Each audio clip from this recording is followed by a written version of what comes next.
This video will show you how to remove table formatting in Microsoft Excel. Highlight the table you want to change.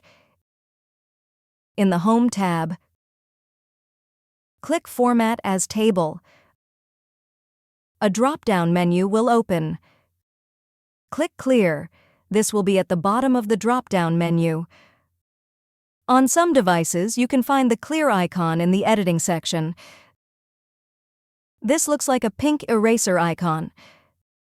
Tap Clear and then tap Clear Formats.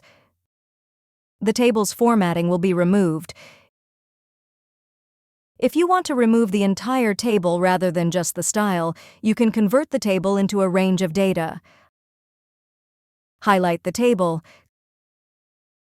Click the Table Design tab. In the Tools section, click Convert to Range.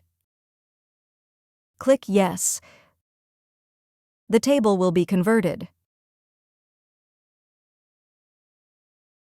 If you found this video helpful, please click the like button and subscribe to our channel for even more helpful tutorials.